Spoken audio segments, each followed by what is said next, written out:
Welcome into Main Street Sports Today, presented by Mid-Tennessee Bone and Joint. I'm Maurice Patton. That's Chris Yao. We are on the practice field at Middle Tennessee State University for, I guess, the inaugural football media days. I mean, the way everyone has talked about it to this point, and longtime athletic media relations director Mark Owens put this together, and he's been showered with love by folks involved with this. So I assume this is the first time they've done it, and it's pretty cool. I mean, we're far from the only ones here. But yeah, little Radio Row. Mini Radio Row. I mean, it's not SEC media days, but it's pretty doggone good for one school. For one school, for what was 9 o'clock in the morning. So, yeah. We're here. We are here. Yeah. Eventually. Exactly. Finally. So we're here. Yeah. And getting ready to talk a little bit later with Rick STOCKSTILL, head football coach here, and athletics director Chris Massaro coming up in just a moment. Literally. So, yeah. Additionally, we'll talk with Heather Williams. NASCAR headed our way, and looking forward. So should be an exciting show, and hopefully and it's Wednesday, and we know what that means. It's Wild and Wacky Wednesday, and there will be Florida Man, there will be Subway, there will be all kinds of great things coming our way. Where's Lawson Smith when you need him? Right? I sent the story to Lawson, and he said, when I saw this, I thought about you guys. I'm like, why didn't you send me the link? What if I would have missed it? This is your job. Intern two, exactly. Your whole thing is to find Subway. Two, always exactly. Intern two. Yeah, you don't grow out of it. Come on, Lawson, where you at, man? But yeah, it's going to be a fun show. And can we retroactively get his diploma rescinded? If he said this is the problem here. Wait a minute. No, it's going to be a fun day. So let's get into it. We've got results from yesterday and a schedule for today. So let's get into the rundown. This is the rundown. Major League Baseball action from Tuesday. It was Miami with a 3-2 victory over Cincinnati. The Rays of Tampa Bay doubled up St. Louis 4-2. It was the Astros edging the Orioles 7-6. Cubs with a 3-2 win over the Mets. The Rockies, man, the Brewers are having some issues. Struggling. Yeah, fell 7-3 to the Rockies. Speaking of issues, the Braves were having some. Until they scored 3 in the 9th to down host Pittsburgh 8-6. Minor league baseball action yesterday. The Sounds began their 6-game series at Indianapolis with a 9-8 victory. And in Warner Robins, Georgia, a little history was made. Nolansville becoming the first team, I believe they're the first team, to make 3 consecutive Little League World Series appearances by defeating Lake Mary, Florida 4-1 in the finals of the Southeast Regional down there. So congratulations to the Nolo boys and Stella. And Stella, that's right.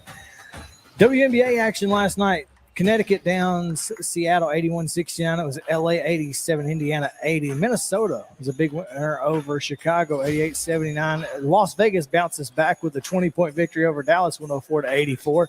And Phoenix with a 91-72 win over Washington. The Mercury coming on here lately. Watch out. In soccer action in the League's Cup, it was a dandy. It was a dandy. A doozy. It was wild as victory was snatched from the jaws of defeat. It was, in fact, Nashville with a late header goal from the brand new player, and got the assist from Monty. What's his name? I can't call his name. Manny Akwar. Whatever, the good player, the really the good player, Hanny Mukhtar. Yes, that's it. Manny, the good player, Manny Akhtar. That's what I'm over here killing the best player's name on the team. Think of it. Hanny Mukhtar. Yes, yeah. I couldn't get it out.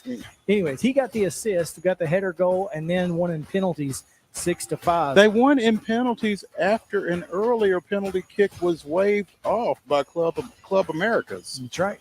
Yeah. It was a dandy. Yeah. Major League Baseball action today. This one might be over with. Marlins at Reds was an 11:35 a.m. start. At 1:10, it's the Rockies continuing their series at America Family Field against the Brewers. Cardinals at Tampa Bay at 5:40. Astros Orioles 6:05 at Oriole Park at Camden Yards. Braves and Pirates also at 6:05 at PNC Park, and at 6:10 it's the Cubs at Citi Field against the Mets. 6:05 Sounds and Indianapolis continue their series, and seeing nothing further, that is your rundown.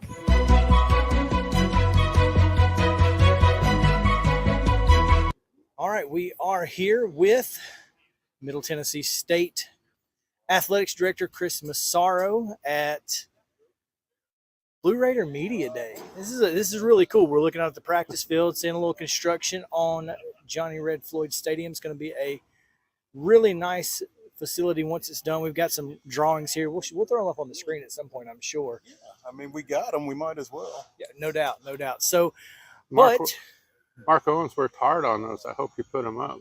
Oh yeah, that's the least we can do. Yeah, huh? Yeah, exactly. We'll have to make sure that we're able to get those in a frame. I think we've got one for it, so it'll look good. And we're excited to have you with us, Chris. So thanks for joining us. Thanks for being here, guys. This is really neat, and this was kind of the brainchild of Mark Owens, and just to have a bunch of you guys here on Media Row at one of our football practices is great, and it's really great that you guys are here, so appreciate it. Well, we're no strangers. No. One of us in particular, but I mean, and you don't want to give Mark too much credit, but yeah, this is a nice little event that he has put together here. Obviously, as we were saying off air just a little bit ago, you love the sound of heavy equipment in the morning. I don't know if it's picking up through our I'm sure system it is. or not, but There's a lot going on over here. There's 3 big claws that are destroying our old weight room, and it looks like post-World War II Germany over there with some piles of rubble, and it's a beautiful sight for me. And so in that will be a $66 million student athlete performance center, and we're just super stoked about it. And it's going to change the whole look of the stadium. They're also, you can see where they're starting to demolish the upper deck. They're starting to take it down of the end zone, and so that'll allow this building to really look out over the stadium, so it'll affect the interior view of the stadium and really impact it. And then the exterior will be great. And so the first thing people will see as they come up is the Kevin Byard Strength and Conditioning Room, and that's for all student athletes. And then our training room for all student athletes, and football will be on the second floor. So we're moving them out of the Murphy Center, which will allow us to really improve our men's and women's basketball programs as well. So this is all part of a $100 million master plan, and we're well on its way. We're excited. How's the money coming along? It's good. This thing's paid for, so it's fully funded right now. Fundraising's been going great. Lee DeLeon, our deputy AD for external affairs, is kind of leading that charge, and he's a terrific fundraiser, and his team's been really good. So we still have room for more donors. I don't want people to think that we don't, but also don't want them to think that we're struggling to pay for this phase. This building's paid for, and right now what we're really raising money for is enhancements to the Murphy Center, which would be phase 2 of our master plan. It's got to be a comfort to an athletic director to know that the money that you're spending is there to be spent. Yeah, it is. It is. And, in today's environment, you worry about it. Obviously, like Oregon State and Washington State might have some debt issues if they're counting on some revenue flows that weren't there. So we've been very frugal with our debt here at MTSU, and so I feel really confident in this. Obviously, we're not paying for it all at once. It's a 30-year mortgage, so to speak, on it. But we've got really good revenue lines that are lined up on it. And again, our private fundraising, we're over 21 million on it. So we feel really good about where it is and what it'll do. And just when we take these facilities with our population growth, our economic growth of this area, the next 10 or 15 years, we're going to be in really good shape. And that's the whole idea. And we've got something a lot of schools don't have, and that's location. And then we add facilities to that location, and we already have a really great coaching staff. So if we continue to have the right people involved in our program, it is just our future is really unbelievable, I think. Yeah. Chris Massaro, I'm sorry. Realtors will tell you the top 3 things that matter in real estate are location, location, and location, and you guys got it for sure. We do. Well, I mean, we look over our left shoulder here, basically, and you can almost literally see the geographic center of the state of Tennessee. I mean, it's about a mile down the road over there. So that's a nice spot to be in, both in this state and across the Southeast. Yeah, and I tell our coaches every time that in the mid-state, every time a new high school opens up, we should crack a bottle of champagne, because you think about the recruiting and all those kind of things. Just in my tenure here, how much the recruiting of this area has gone up, and then you add another 10 years to that, and you put our facilities to it, we're going to be in really great shape. So yeah, we do have that corner. We've got that corner lot. That there's really. It's a great place to be, and so these facilities will help take advantage of it. Chris Massaro, Athletics Director here at Middle Tennessee State, joining us on Main Street Sports today, presented by Mid-Tennessee Bone and Joint. Chris, you mentioned this is Mark Owens' brainchild here to have us out here for Football Media Day. Talk a little bit about the excitement around football, coming off of the bowl win over San Diego State and that kind of thing. Yeah, we've had back-to-back bowl wins. So we won the Bahamas Bowl and beat Toledo there, and then we beat, which is probably the best brand in the WAC, and then we beat San Diego State in the Hawaii Bowl, which is probably the best brand in the Mountain West. And so we're thrilled about that. And, and Maurice, in preseason, you try to kind of gauge what the vibe of the team is, and talking to trainers and and people in our media relations department that are out here every day at practice, sometimes they have a pretty good beat on it. And coaches, you can kind of read what they're saying too, if they're too cautious or that they have a little step of optimism. And there's a really good vibe about this team that I have not seen in a while. It's got great leadership. We've stacked some success on top of each other that feel like some areas that we've really improved over a year ago. And so I'm excited to see what we have. That there's a lot of optimism here, and there's a lot of talent. So, you know, you never know till you get into the season, but things are lined up for us to have a very good season. I'm excited. I can't wait. You know, as AD, I don't know how much you want to get into X's and O's and Jimmys and Joes, but it is a quarterback-driven game, and you feel like you've got one. We do, and he's proven himself 3 or 4 different times in big situations. And we talk about winning the Bahamas Bowl 2 years ago. He was the MVP of the Bahamas Bowl. So when you have a new quarterback coming in, and Nick Vadiato is that. I mean, Chase Cunningham was our quarterback last year, did a terrific job. Nick is a very good player that was really a horse race this time last year to see who the starter would be. So another year of seasoning the Nick and kind of watching what Chase did, that by all accounts, he's a much better football player than he was when he won the MVP of the Bahamas Bowl. And so he's had success, and he's got a little bit of that it factor, Maurice, that you don't quite see it with a lot of people. And he's got that. He's got a little magnetism to him. He's got the leadership qualities. He's got that toughness. He's going to be a really great quarterback for us. So I can't wait to watch him play. And he's one of the hardest workers on the team. So you just want him to have all the success he's earned. Chris, you mentioned beating Toledo and San Diego State. San Diego State's kind of in the news right now. Yeah, and, just a little bit. I'm curious, your thoughts on where Conference USA stands.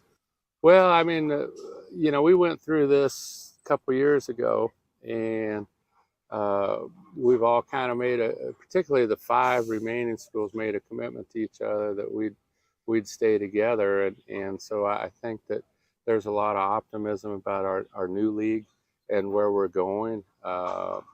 If there's anything out there FBS-wise that would make sense to add to our league, I think we'd be very open to that. And so we're kind of in a wait and see.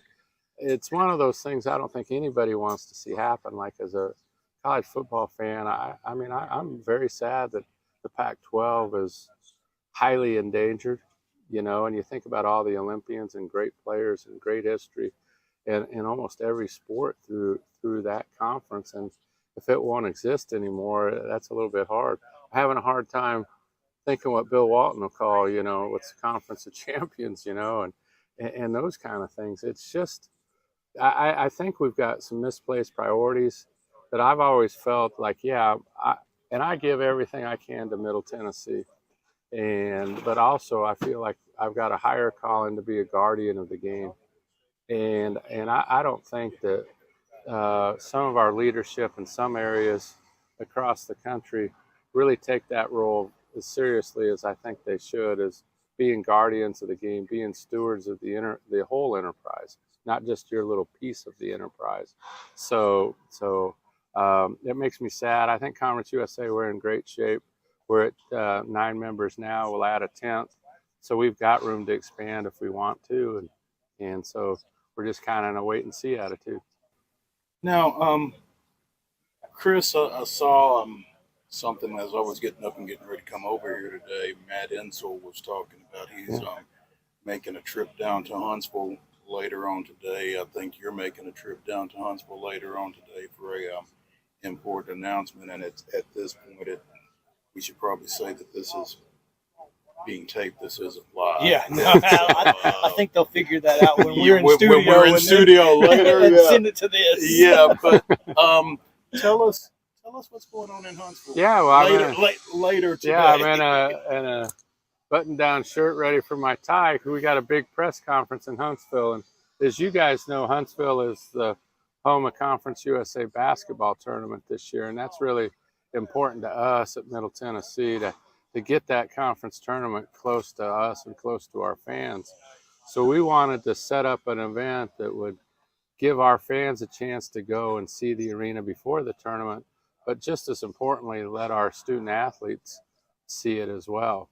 And so we were really tried to do a doubleheader with the men's and women's program. We couldn't find the opponents and dates to quite match on the same night.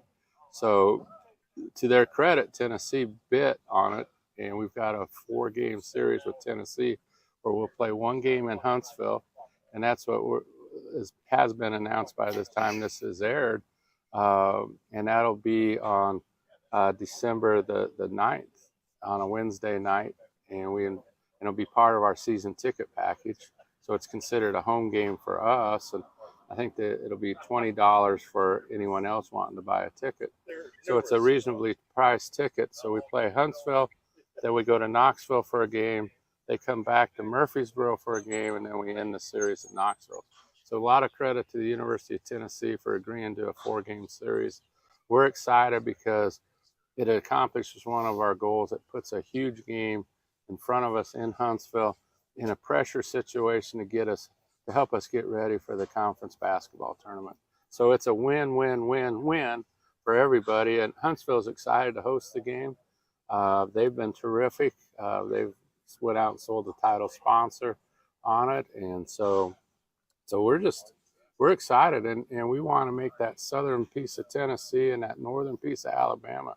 We want to have it be all Blue Raiders, and then for those 3 games in March for our men's and women's programs, those are the 3 most important basketball games that get played every year is the conference tournament, because we feel like we got both teams have a great chance to be in the NCAA tournament, have a great chance to win that Conference USA tournament. So this, if we can get a little bit of advantage on the women's side, let's do it. So that was the excitement of today's announcement. And I think we'll have a big crowd. I hope there's a lot of orange in the stands, but I hope there's even more blue in the stands. And, looking at that Conference USA tournament in March, I mean, that really shapes up like a home game for you guys. I hope so. Is there anybody in the conference closer to Huntsville than y'all? I think Jacksonville State and us are like 10 miles it's close. difference. And I can't remember if we're closer or they're closer, but it's a virtual tie. And that was one of the reasons that Huntsville was attractive to Conference USA is because of its location, and it's not a hard drive for Western Kentucky to be able to get there too. And as we all know, they've got a really good fan base for men's and women's basketball. And then when Kennesaw comes into the league, it's a nice drive for them too. So it's a nice centralized location. Huntsville's excited for the tournament. I think we'll get some local people that'll come to the games and experience March Madness in Huntsville as well. Chris MASSARO, Athletics Director here at Middle Tennessee State, and we are so glad that you took some time to join us today. We appreciate it and look forward to talking with you again soon. I'm sure we will see you midweek in October at some point. All right. Well, thanks. Yeah, we got a Tuesday night game and a Wednesday night home game, so those will be fun, and it gives us a chance to draw different kinds of fans, and it also gives us clean air so we don't compete necessarily with the Tennessee and Alabama game and those kind of things that are happening in October. All right, well, we're going to take a quick break. When we come back, Heather Williams joins us, talks a little NASCAR. So stick around here on Main Street Sports today, presented by Mid-Tennessee Bone and Joint. Back after this.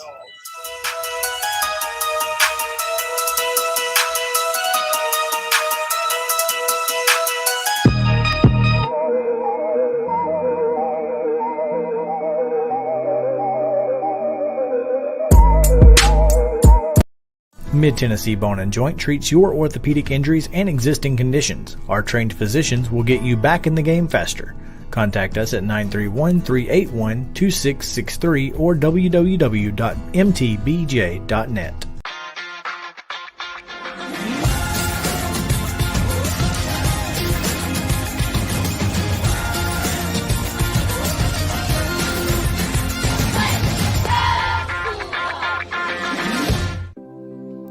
Custom Stone Handler supplies over 600 distributors and suppliers with quality stone products. Along with River Stone, we produce and distribute over 100 building, landscape, and other bulk products.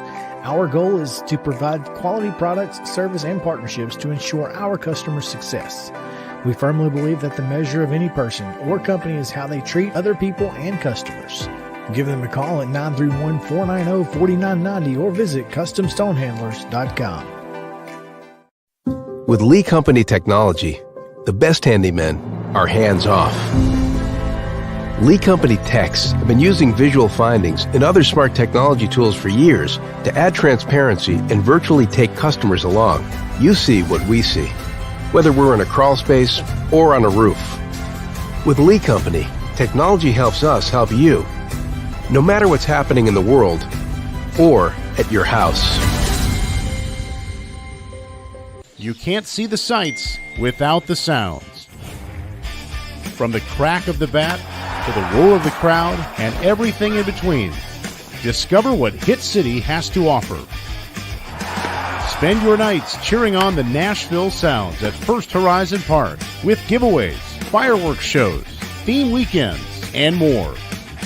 Single game tickets are on sale now. Visit NashvilleSounds.com to claim your seat today.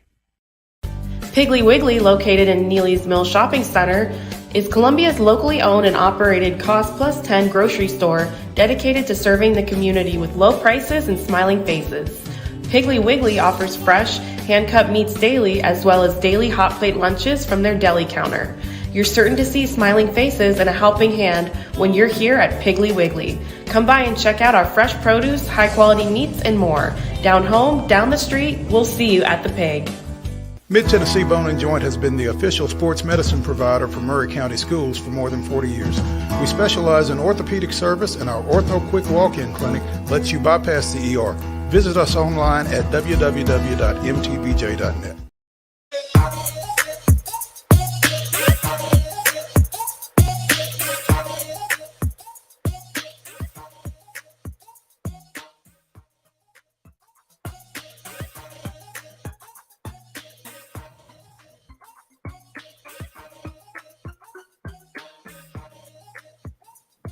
Says we're muted. Okay. I don't think we're muted. Can you hear us, Justin? Yes, sir. Yeah. We weren't muted, but so full transparency. First off, welcome back to the studio. Let's get that out of the way. Lee Company studio. The Lee Company studio, as a matter of fact. So the computer that we are using for our audio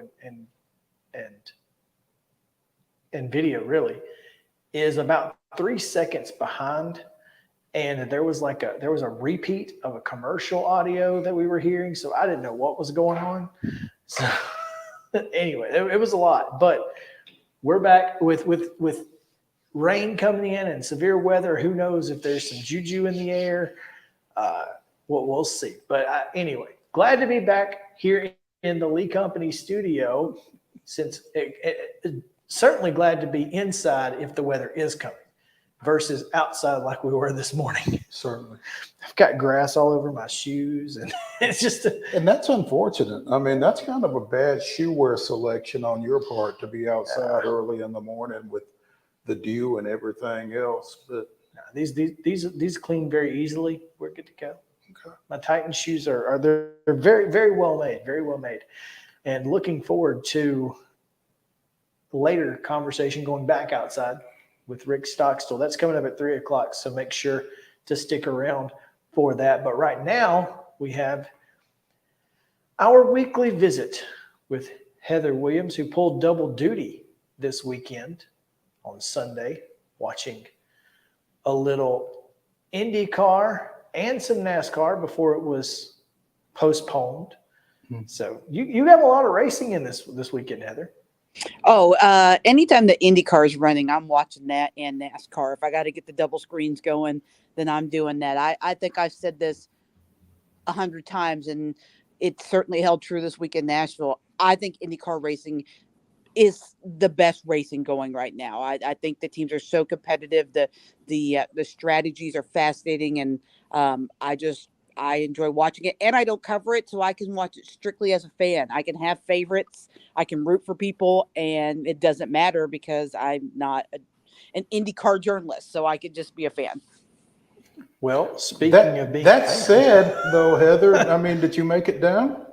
I did not make it down. I have not made it down yet. It is definitely on the bucket list. The last time I covered IndyCar just in Nashville, just so I could date myself, was when I was working up there in 04 and they were running out in Gladeville. So it's been a minute.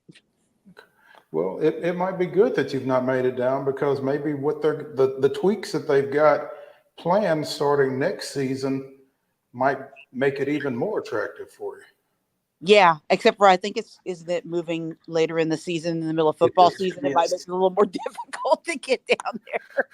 There's that. There is that. Absolutely. I mean, we start next Friday, guys. That's crazy. Who you telling? Yeah. Oh, by the way, where is it? I'm going to take a quick break from Heather and tell everybody our Main Street Murray fall sports preview is out in today's paper. So get it. Yeah. Find out about all of our local football teams, as well as cross country, golf, girls soccer, and volleyball. So check that out. Volleyball starts Monday. Everything. Well, volleyball, cross country, and girls soccer starts Monday. Football starts Thursday, Friday. Golf has been going on for about 3 weeks. Yeah, golf's been going on for a minute. Yeah. Are you ready to hit the gyms up and go see some volleyball? I cannot believe that our lives are fixing to get real busy, Heather. I mean, I enjoy covering volleyball around here. It's pretty competitive. We usually have a couple of teams up this way that have a chance to make it down your way for a state tournament. So, yeah, I mean, I enjoy it. Oh, speaking of IndyCar, how about cars in Indy? Mm-hmm. Ooh, nice transition. I was trying to figure out how to make that segue. I was hoping to do it a little smoother than you did, but at any rate. But I didn't want to go to Indy until we talked about Michigan, though, either. So yeah, it's going to be it's going to be an interesting race this week. But yeah, let's go back to Michigan, because I would say a little surprise in the winner's circle. Not too surprising.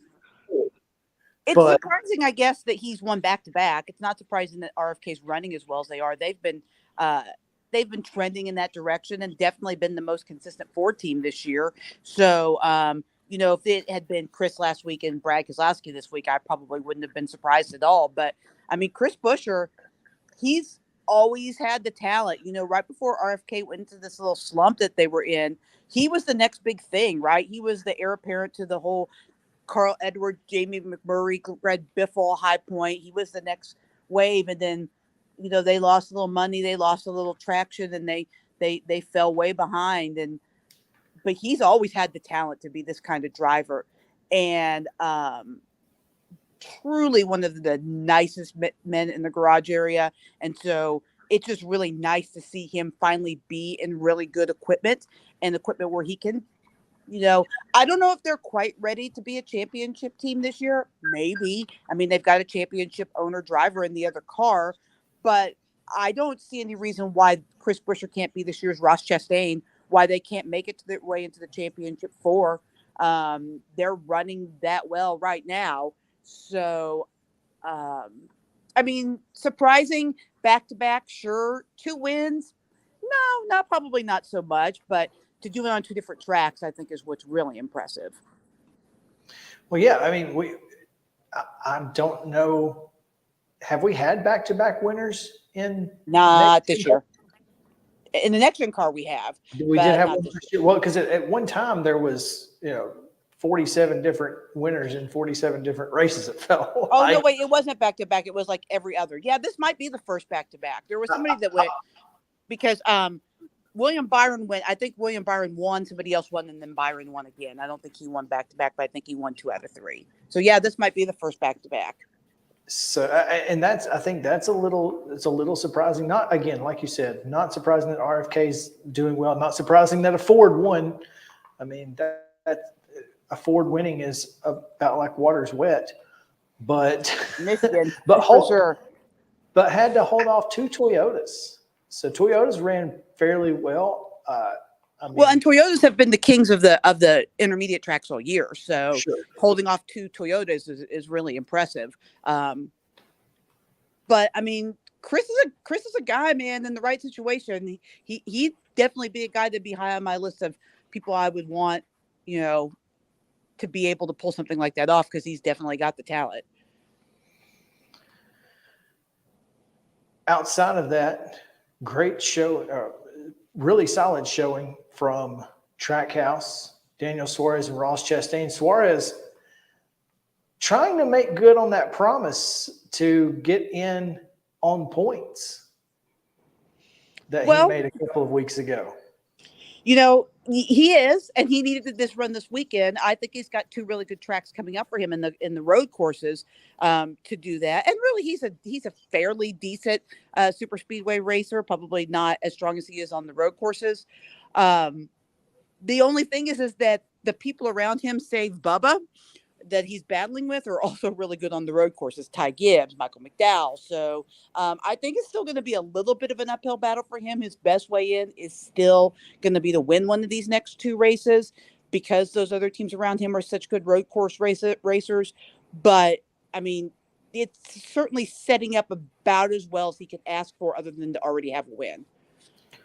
So are there 2 races left before the playoffs, or there are 3 races left? There's before 3. The playoffs? Yeah. Okay. There's the Indy road course, the road course at Watkins Glen, and then Daytona. Okay. Because NASCAR.com has that classic, if the season ended today, who is in? And I'm kind of scrolling through that. And one person who wouldn't be in. And you want to talk about a guy who, again, we said that we talked about this last week, and that's Chase Elliott. Now, he's been a really good road course driver over the last couple of years. And like you said, so has Daniel Suarez. So those 2, I wouldn't be surprised to see them really battling this weekend to get that top spot and earn a spot in the playoffs. And neither Chase nor Suarez isn't in either, right? Neither of them are in. Neither of them are in right now. If it were to end tonight, I think. And Chase has got to win. Yeah. Yeah, Chase has got to win. And really, so does Alex Bowman. I mean, can you imagine 2 of the 4 Hendrick cars not being in the playoffs? That seems unheard of. I mean, now, granted, both of those guys were injured and they missed a bunch of races, so it's incredibly hard for both of them to point their way in. And neither one of them has been eliminated officially from pointing their way in at this point, but it would be very difficult. But you always felt like those 2 teams would get in because you felt like they could get a victory. But I haven't seen anything since either one of those guys have come back that shows that they're even close to getting a victory, which is really unusual for Hendrick Motorsports. And I don't know if it's just those teams are just thrown off so much by those guys being out of the car, or if there's something deeper. I mean, William Byron still seems to be running pretty good. Kyle Larson still seems to be running pretty good, although I don't think any of the 4 teams are running as well as they were at the beginning of the season. So it's crazy to think about, but 2 Hendrick teams might miss the playoffs, and 2 of the bigger sponsors in the sport. And the most popular driver. Yes, and the most popular driver. Which can't be good for NASCAR. NASCAR does not want that. If there's any way Chase could get in, they want him in. Oh, for sure. I mean, so what you're saying is Ty Gibbs is really uneasy right now. He is, but you know what? Of the guys that are running around the bubble, that are sitting around the bubble, Ty might be hitting his stride the most. He's probably running the most consistent of those guys around the bubble right now. And he's a really, really good road course racer.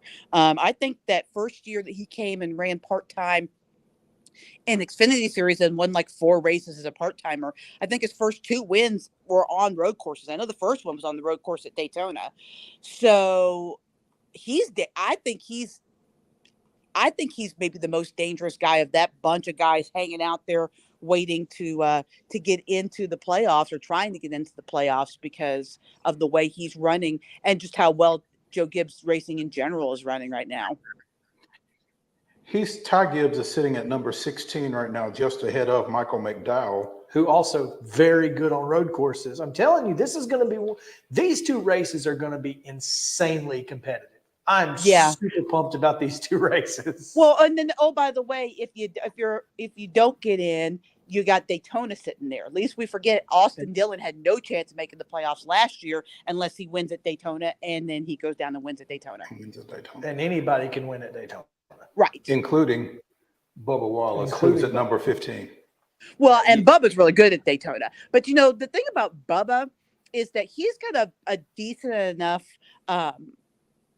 padding there, assuming we don't have 3 new winners, that if he just stays out of trouble, which on a road course, it's actually going to kind of be hard for Bubba because he is not the greatest road course racer. Although I do think he got a top 5 at the road course race in Indy last year, if I'm not mistaken. But he just needs to stay out of trouble, use a little strategy to get some stage points if he needs to, maybe pit when other people aren't, go opposite strategies. If he does that, he's actually sitting in a pretty decent position, especially as good as he is at Daytona. That's a race they can really attack, probably get a lot of points, maybe even win. But he just needs to survive the next 2 weeks, for lack of a better term.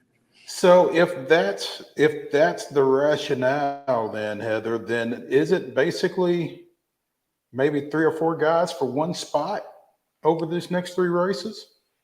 Well, there's technically, you could get 3 different winners. So, I mean, nobody in the bottom 3 are safe, really. But so I would say, Bubba's still uneasy, but I don't know if we'll get 3 new winners. It's possible, but the way that it's been going lately, it's not likely.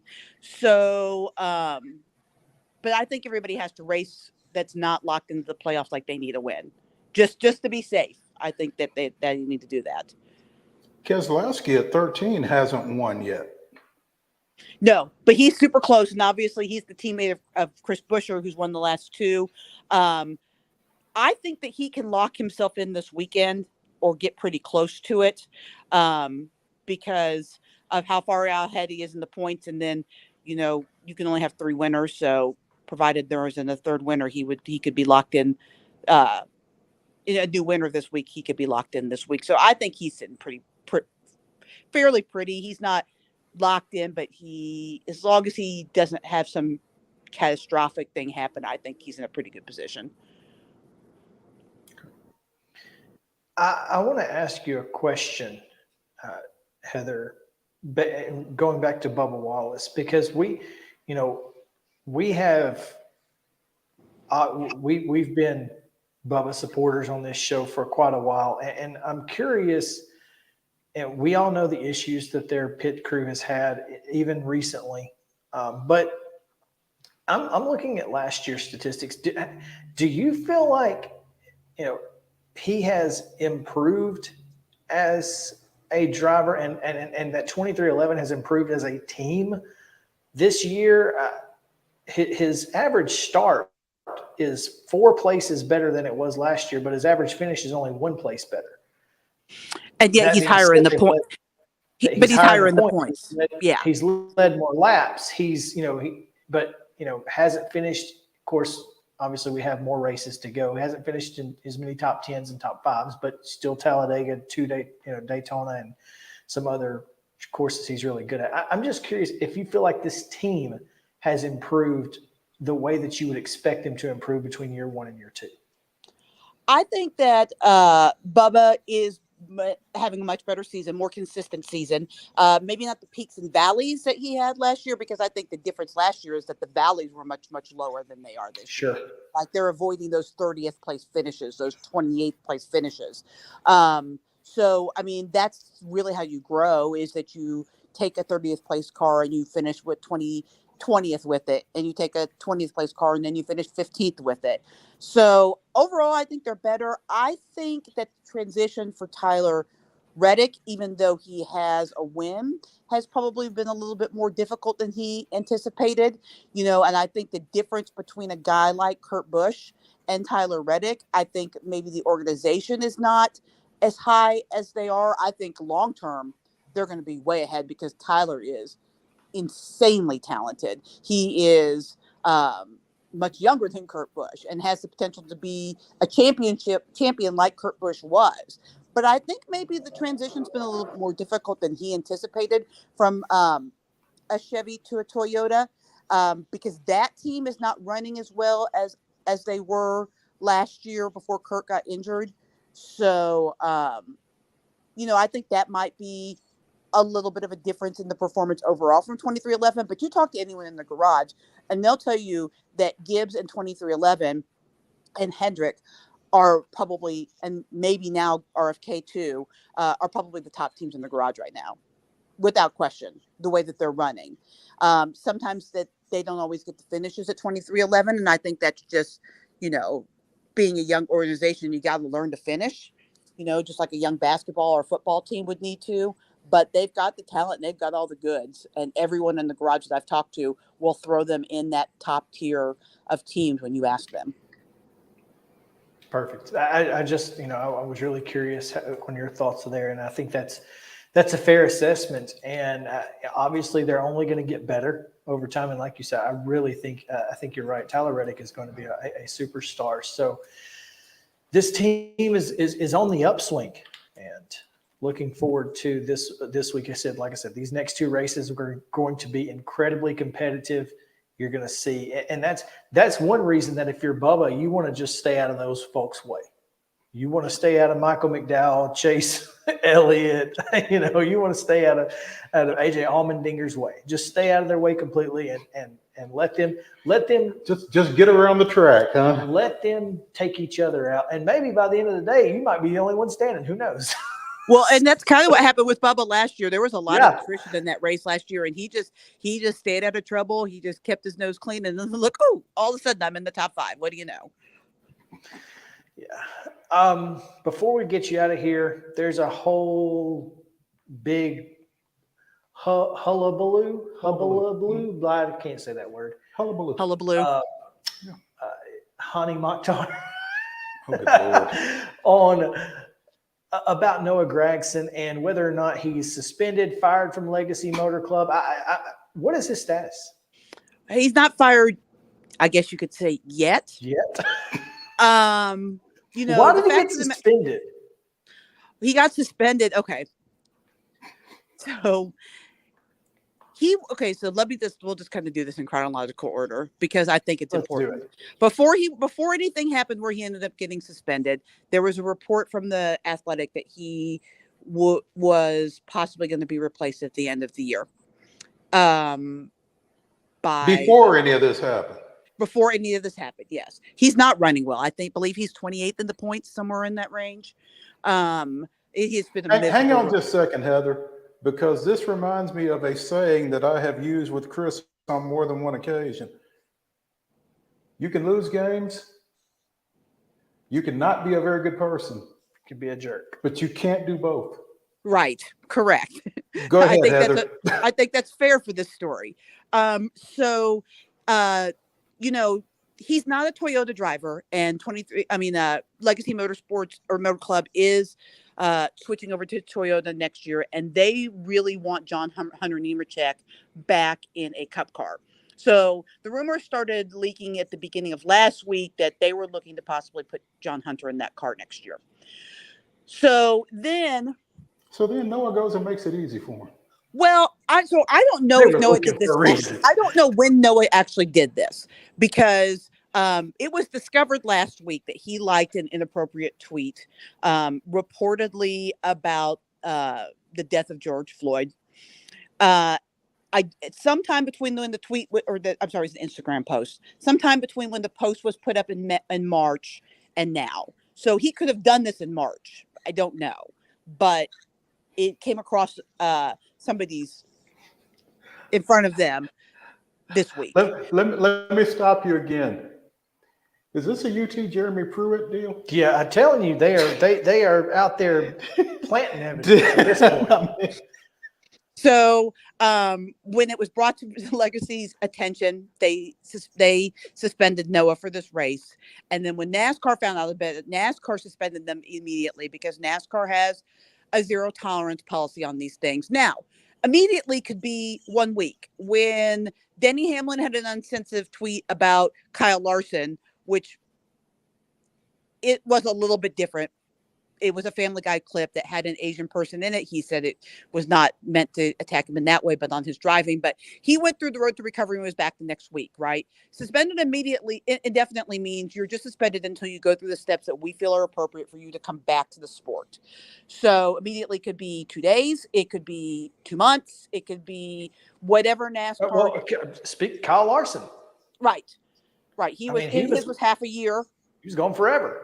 But he was gone much longer than he needed to be because, well, he lost his ride. Like he was fired from Ganassi, which was separate from his suspension.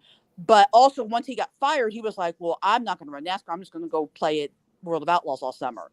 And then in the off season, he went through went through the road to recovery is what they call it, the diversity training, and he was back. NASCAR, when they do that, they give you a path to come back, whether you're suspended for drug abuse or whether you're suspended for racism or sexual harassment, whatever you're suspended for, they give you your road to recovery, your plan. And once you completed that, they will almost always let you back in.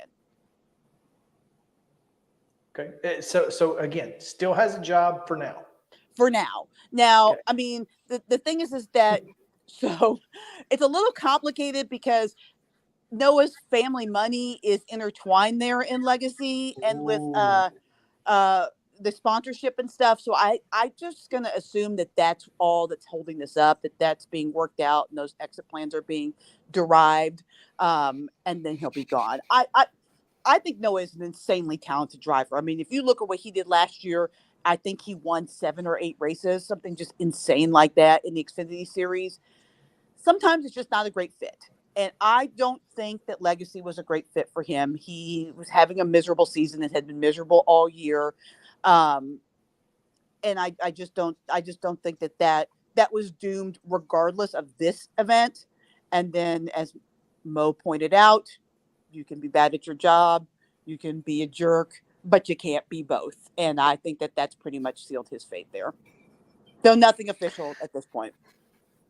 There you go. All right, Indianapolis this weekend, going to be a lot of fun. Make sure to check it out if you're into competitive racing. This weekend's going to be fun. So, Heather, as always, we appreciate it. Looking forward to next week, and should be fun. Yep. Enjoy this weekend. It will be fun, and we'll have high school football next week too. Your last weekend available to you. Well, we're actually having a big party to celebrate with our coaches and stuff, TV show with our live games that we do tonight. So I guess it officially starts tonight for us. Wow. That's cool. Tell them we said hey. Will do. Thanks, Heather. See you guys. All right, we're going to take a quick break. When we come back, baseball should be fun. Got some stuff to talk about here. So come back with us in the Lee Company studio on Main Street Sports Today, presented by Mid-Tennessee Bone and Joint, in just a moment.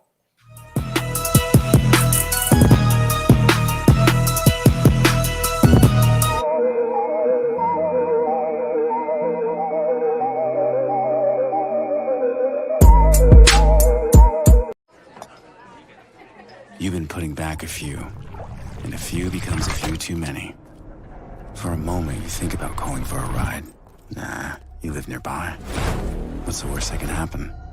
You get pulled over, your insurance goes up, you lose your license, you total your car, you kill someone. Tired of hanging lights every year? We get it. That's why Southern Nights is here to help. We install programmable lighting on your home or business so you can enjoy beautiful, customizable lighting all year round. No more ladders, tangled lights, or cold nights outside. We do the work, you do the celebrating. Call Southern Nights today and take the hassle out of holiday lighting forever.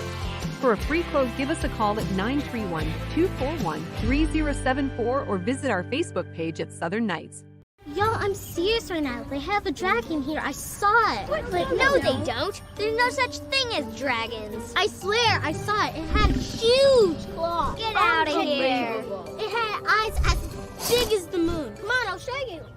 Wait up.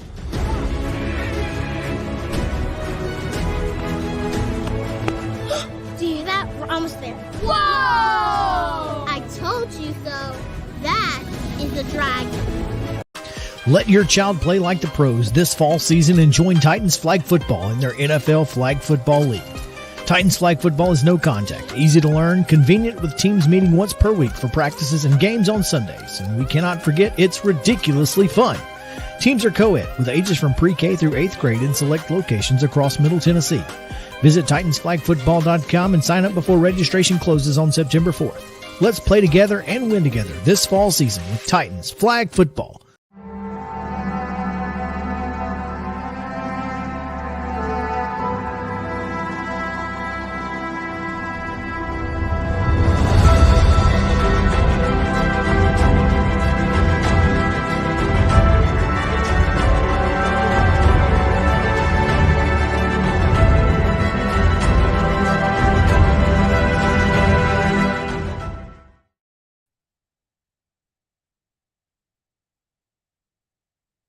Hitchcock was promoted to replace the fired Bobby Bragan as manager.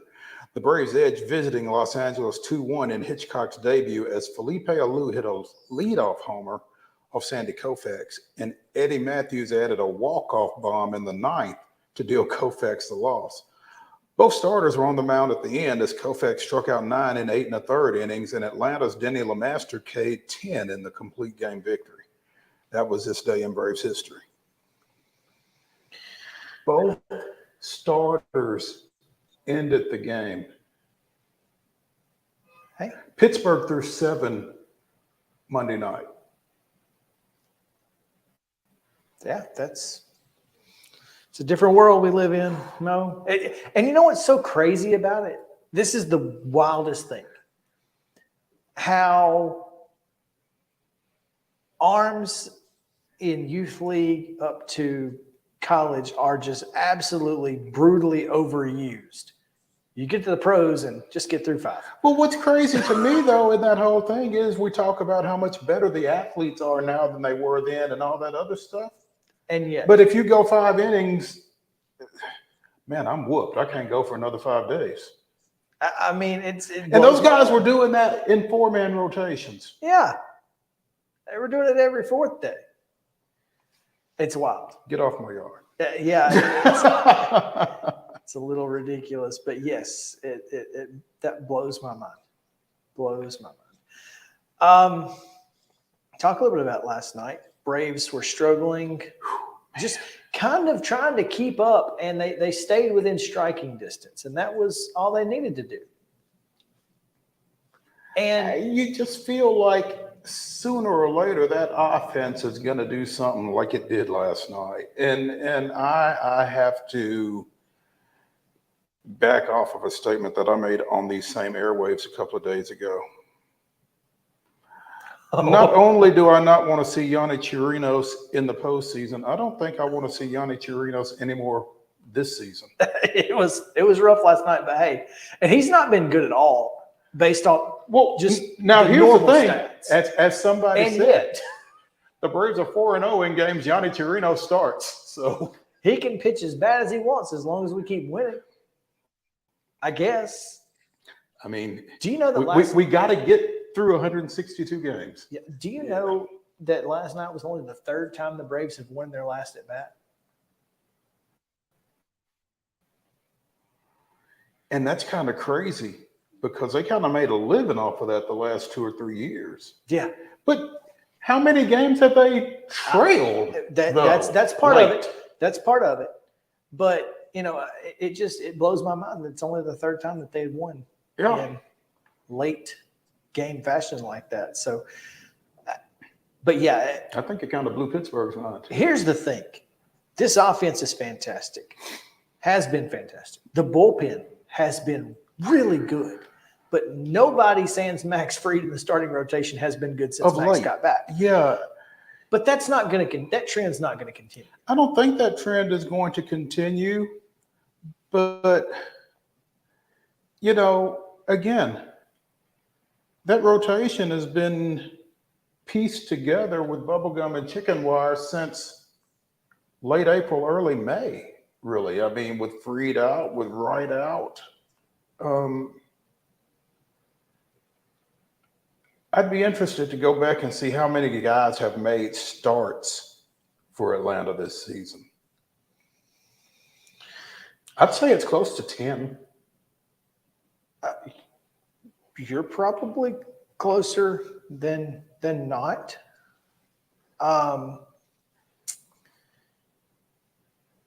Yeah, that's a really good question. If off the top of, well, not off the top of my head, heck, I can tell you. Max Fried, Spencer Strider, Jared Schuster, Charlie Morton, Dylan Dodd, Bryce Elder. That's 6. Mm-hmm. Kyle Wright. 7.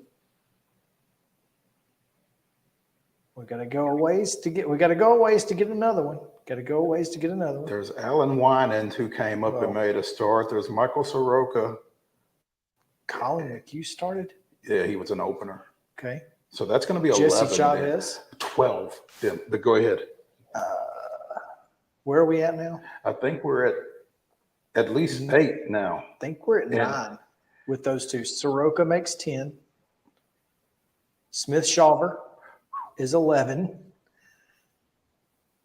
Gosh, Colby Allard. That's 12. God. I mean, this isn't Yanni Chirinos makes 13. It's 12 or 13 because I threw you off. There it is. Is that it? I think it's 13. And that's it. And that's it. Oh, I'm sorry. No, Winans, you're right. Yeah. 14. So there you go. 14 different starters. The Atlanta Braves have had 14 different starters, and they have the best record in baseball. And only 3 of them were openers.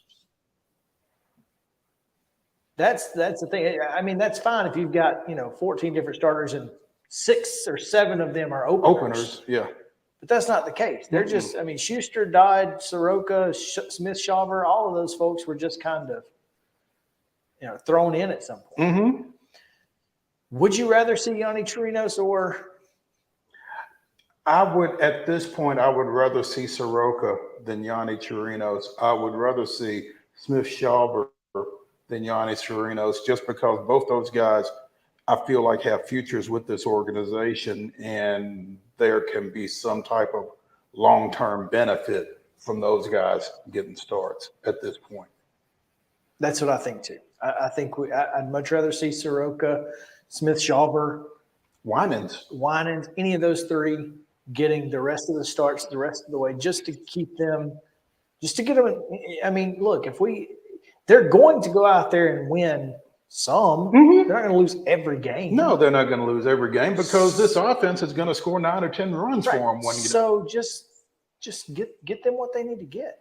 And I mean, even if they do lose, what's the difference in them losing and Chirinos giving up 4 home runs in a loss?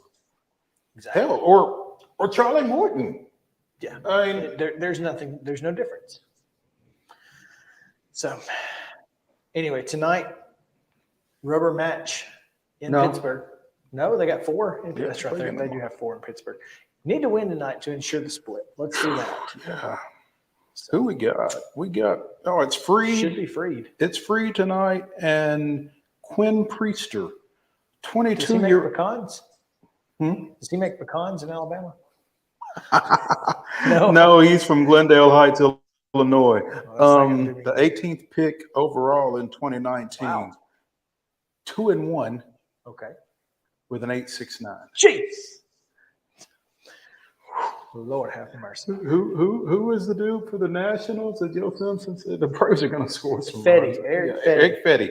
Eric with a K. Jeez. They're going to score some runs off this guy. They are going to score some runs off this guy. We're going to take a break. Come back. When we do, Rick Stockstill. So should be fun. We caught up with him this morning. We'll give you that interview when we come back on Main Street Sports Today, presented by Mid-Tennessee Bone and Joint. Come back with us.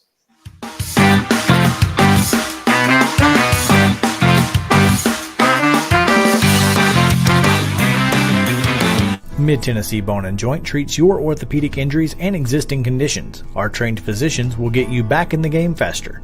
Contact us at 931-381-2663 or www.mtbj.net. With Lee Company technology, the best handymen are hands-off. Lee Company techs have been using visual findings and other smart technology tools for years to add transparency and virtually take customers along. You see what we see, whether we're in a crawl space or on a roof. With Lee Company, technology helps us help you, no matter what's happening in the world or at your house. Jones & Lang Sporting Goods here in Columbia has been outfitting teams, officials, and anybody else from T-ball to college for 50 plus years. Be sure and check them out at 931-388-8060 or online at jonesandlang.com. Jones & Lang Sporting Goods, the look of a winner. Zion Christian Academy, zioneagles.org or 931-388-5731. You can schedule your appointment. Go tour their campus. It is beautiful over there, and you're definitely going to want to see it. Again, it's zioneagles.org. Give them a call, 931-388-5731, and schedule your tour today. Did you know that up to 80% of us will experience back or neck pain during our lifetime? Many of you are offered surgery or addictive pain pills to relieve your chronic pain. At the Dr. Gill's Center for Back, Neck, Chronic Pain Relief, we have been leading the way to better health, naturally, and have helped tens of thousands of people right here in Middle Tennessee for the past 30 years. I came to Dr. Gill about 10 years ago after my local doctors recommended surgery. I knew about Dr. Gill and wanted to see if he could help me. 10 years later, I am pain-free, no surgery, and no pain pills. Surgery is scary, and over 40% of all back surgeries fail, creating a cycle of surgery and pills. There is a safer solution to your chronic pain. Make the call to the Dr. Gill Center for Back, Neck, Chronic Pain Relief today and get your life back. This office visit is normally $299, but call today and receive your initial consultation, report of finding for just $49. But hurry, this offer won't last long. Call 615-768-8743. That's 615-768-8743. You can't see the sights without the sounds. From the crack of the bat to the roar of the crowd and everything in between, discover what Hit City has to offer. Spend your nights cheering on the Nashville Sounds at First Horizon Park with giveaways, fireworks shows, theme weekends, and more. Single game tickets are on sale now. Visit NashvilleSounds.com to claim your seat today. Mid-Tennessee Bone and Joint has been the official sports medicine provider for Murray County Schools for more than 40 years. We specialize in orthopedic service, and our Ortho Quick Walk-In Clinic lets you bypass the ER. Visit us online at www.mtbj.net.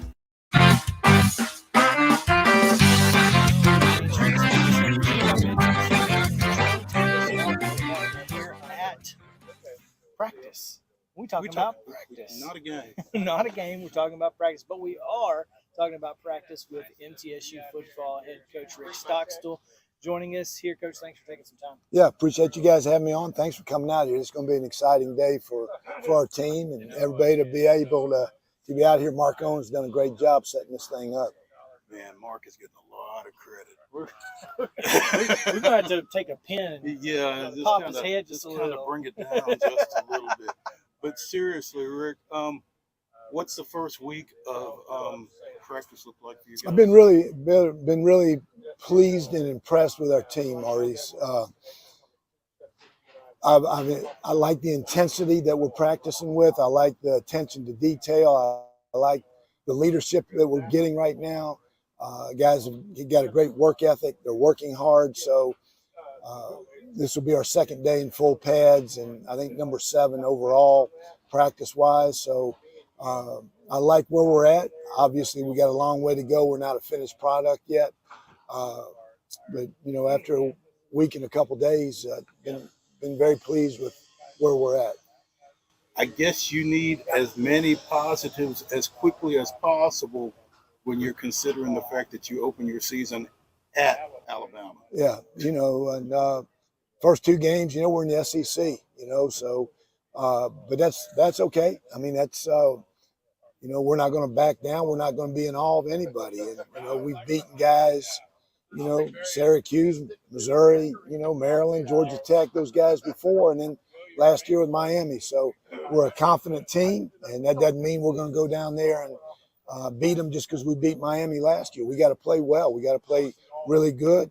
And but to say we're going to go down there with our tail tucked between our legs, we ain't doing that. You know, we'll go down with a lot of confidence, and hopefully we play well and come out there with, you know, a W.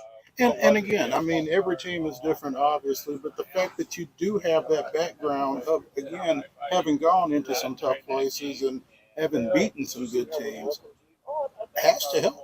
Yeah, we're a confident team, you know, and, you know, how we've, you know, like you said, we go to Syracuse and we beat them in 17. We go to Missouri and beat them in 16. You know, Miami last year, you know, we're coming off back-to-back bowl wins, you know, where we were double-digit underdogs in both those games. You know, so we're a confident football team, and we're not a complacent team. We're not an entitled team. We're busting our tail every day to prove something, and that's why I like the attitude of our team right now. Coach, as we look at this roster, and we've done a preview, obviously, of your team to this point, and Teldrick Ross gets a lot of credit. What does he mean to this defense and to your team? Teldrick's a good player. He's been around a long time. He's a very selfless player. He cares about this team. He's a great young man. He's got a great future ahead of him. But, you know, he's bounced around from safety to corner, corner to safety, back to corner. Started out the year last year at safety. We had some, you know, deficiencies, some injuries, and, you know, he ended up taking over the corner spot. And, you know, I just love his attitude. I love how he approaches and how he attacks every day. And he's just a great teammate. He's a really good player, and I hope he has a phenomenal year this year. Stock, when you've got a player like that who has bounced between different positions, one, you love the athleticism and everything else that allows him to do that. But would you like for him to settle in at one place, or would you rather take advantage of that versatility?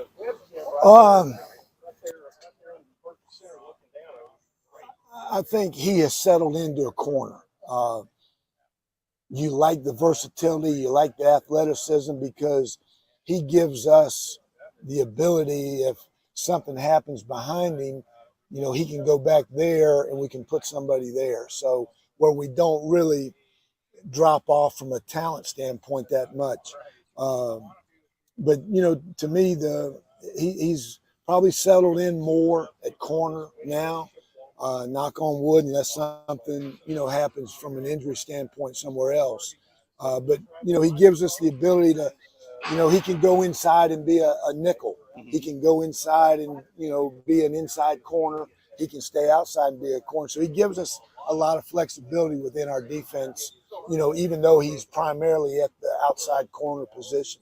And you say he's a selfless guy, but at the next level, when he's got film at nickel, at corner, and at safety, that's going to help him out as well. Is that right? Oh, no question. The more you can do, you know, especially in the NFL, because they only got 53 on a team, and you got to be on special teams. You got to be, you know, the more you can do, you know, then that gives you an opportunity to better opportunity to make the team. And just like I tell offensive linemen, you know, if you're a tackle, you better learn how to be a center. If you can be a backup snapper, you know, you can they can move you around, and you increase your value, you increase your worth, then help you make a team. So just look north for that.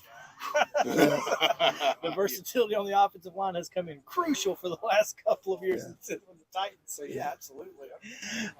On the other side of the ball, a guy who maybe not getting the love that he deserves, DJ England Chisholm, was not on the all-conference team, but he's a guy that leads a really good wide receiver group for you guys. And talk a little bit about him and how important he is for your offense. Yeah, you know, DJ, you know, had a solid year last year. Had a great game against Miami. You know, he was hurt, you know, basically the first 3 games, you know, then then he got hurt at Tennessee State, played Miami, re-injured, there, and didn't play for the next, 3 or 4 games. We got him back towards the last half of the year. So, he's a very explosive player, very dynamic with the ball in his hand, a great young man that we got to find ways, offensively to get him the ball because, he's got, like you saw at Miami, he's got the ability to change a game, in one play. So he's off to a good camp. He's healthy, very mature, doing a great job from a leadership standpoint. Rick Stockstill, football coach at Middle Tennessee State, joining us here on Main Street Sports today, presented by Mid-Tennessee Bone and Joint. Rick, you said this is your second day out in pads. What are you looking to see today in particular? Or is there anything in particular that you're looking to see? Yeah, we had 3 days in shorts and shoulder pads, which, is basically full pads. We accept tackle to the ground, and we won't tackle to the ground today. Yesterday was the first full day, and we got about 16 plays where we tackled to the ground. But you can't do that back-to-back days, so, but we're still implementing, your offense and defense and special team, schematics, everything from that standpoint. So just, as much as anything, come out here with great energy, great work ethic, get better fundamentally, and just try to improve everything you do from flex to your individual to your team groups, try to improve from what you were yesterday. And if we'll do that individually, then collectively, we'll improve as a team. Looking over your roster, as you can see, from preps to pros, Coach, we're covering everything from high school, Little League, to professional sports here on this show. And one of the reasons is because we cover high school sports. One of the teams we cover is Summit. You've got an offensive lineman, Cooper Cook, who's with you guys. And I'm just curious if you have anything that you want to say about Cooper and what he, redshirt freshman, so a young guy, but what he could potentially mean to your team as a scout player, or if he, is potentially looking at a spot on the field at some point. Yeah, he's got a ways to go, but I love his attitude. He's got a great work ethic. He's a great teammate. Did a nice job for us last year on the scout team, and continues to work. And he's a phenomenal young man. My dad would also like to point out for my dad, Homewood has a graduate on the team, so hey, go Patriots. That's all I'm saying. Rick, Conference USA adopting some midweek games this year, first time to this degree. The entire month of October is midweek. Obviously, that creates a change in pregame prep for you guys and that kind of thing. But overall, what's your feel for? What do you like about that? What don't you like about that? Do you like that? What I like about it, Mo, is the ESPN exposure we're going to get. What I don't like about it, and this outweighs the exposure, I'm worried about the safety of our players. We play 2 games in 6 days, 3 games in 12, 4 games in 18, and 5 in 25. And you guys know, covering the Titans, the NFL, how they complain going from a Sunday to a Thursday game. We're doing that week after week after week after week, 4 weeks in a row. So I'm worried a little bit about that. I've spent an enormous amount of time this summer planning and preparing for that, because you get a guy nicked in a game, he's got 7 days, to rehab and hopefully get back for the next game. You get a guy nicked now he's got 2 or 3 days, and he may miss, instead of missing 1 game, he may miss 2 or 3 games. So to me, whoever can get through October the healthiest in the conference, may be in the driver's seat, to have the best chance to, to be in that championship game at the end of the year. So it's a little scary from that standpoint. And trying to manage that, I guess the way you manage it is try to limit the exposure to getting nicked out here. Yeah, you won't be able to practice in pads. You're not going to be able to implement as much game plan week to week, because instead of having 7 days to comprehend it, you got 2 or 3 days to comprehend it. So, we've got to be very diligent and smart as coaches in how much we put on our players' plates from a game plan standpoint, as well as the physical part of it. One of the positives you hope is you feel like students will be here. Being a Suitcase College, Jacksonville State guy, biggest crowds we ever have are Thursday nights.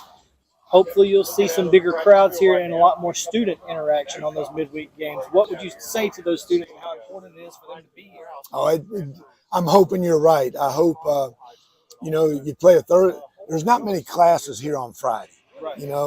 There's no classes on Saturday. So everybody gets out of here, Thursday night, Friday, so I'm hopeful that being on a Tuesday or Wednesday, you got to go to class on Wednesday. You got to go to class on Thursday. Theoretically. Yeah, theoretically.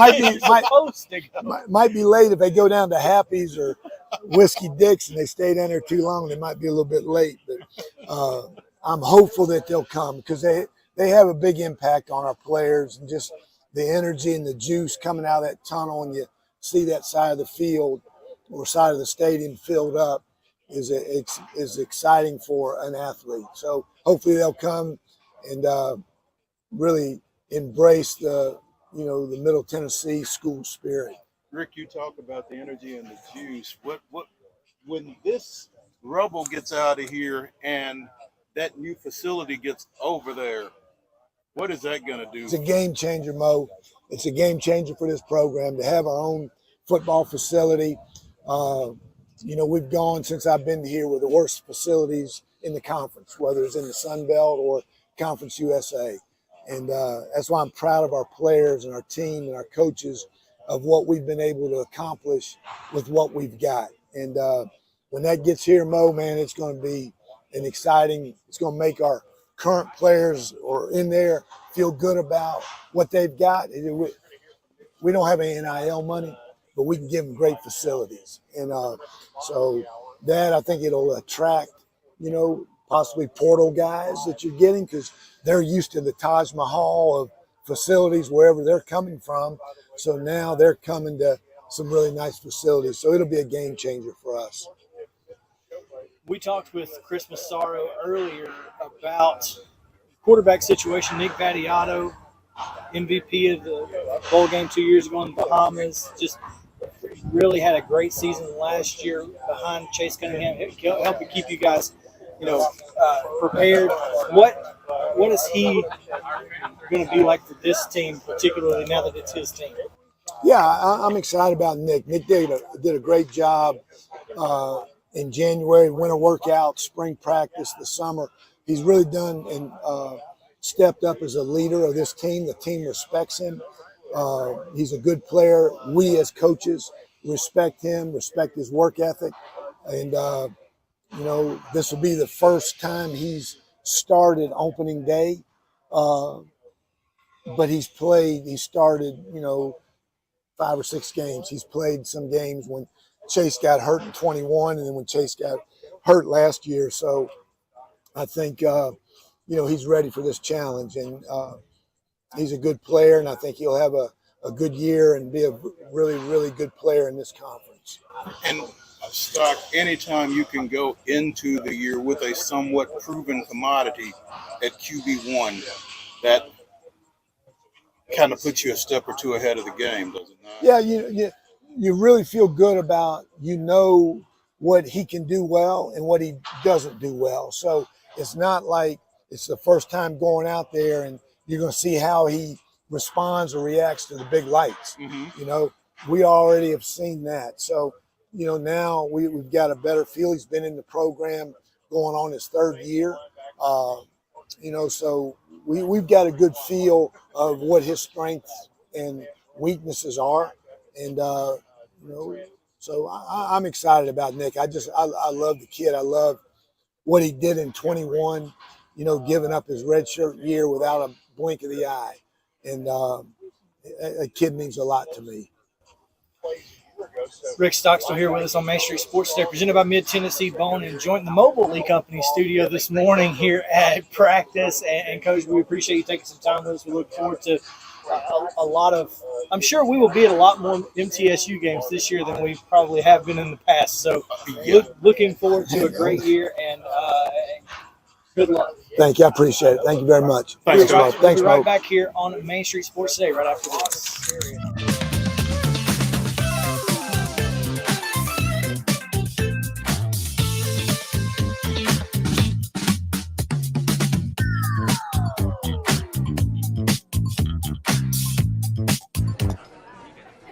You've been putting back a few, and a few becomes a few too many.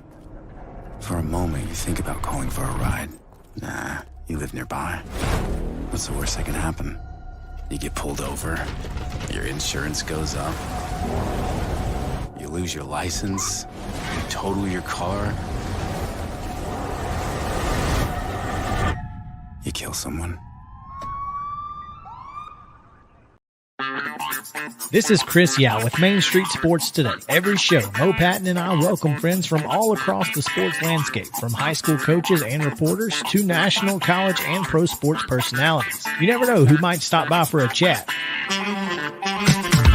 AP Tennessee Sports Editor, three-time Tennessee Sports Writer of the Year 2020 TSWA Hall of Famer. She covers the Titans, the Predators, the Grizzlies, college football, and hoops. Please make welcome Teresa Walker. Former University of Tennessee, former Team USA Olympian, ex-Cy Young Award winner, R.A. Dickey. R.A., did I miss anything? Man, that was sweet. Yeah, I need to listen to that before I go to bed every night. That was nice. Has 5 sports Emmys. That's not bad for the other guy in Wham, Ryan McGee. The other guy in Wham married the best looking girl Bananarama, so the other guy in Wham had a pretty good life. From preps to pros, we're taking on the sports topics you care about. Tune in across Main Street Media social platforms at 2 p.m. or on demand on your podcast distribution platform of choice.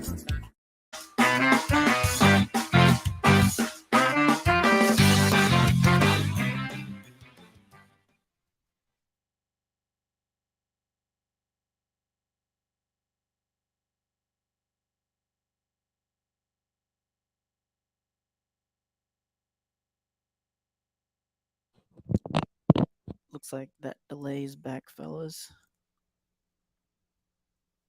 Muted there.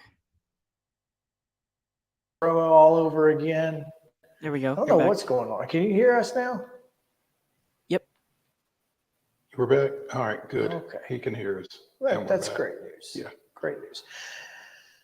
Time now to go and continue our college football previews, and we are in SEC day number 2. The Auburn Tigers. And visiting with us will be the voice of War Eagle. And now soon to be the home of rolled trees again. Andy Burcham joins us. Andy, thanks for taking time, man.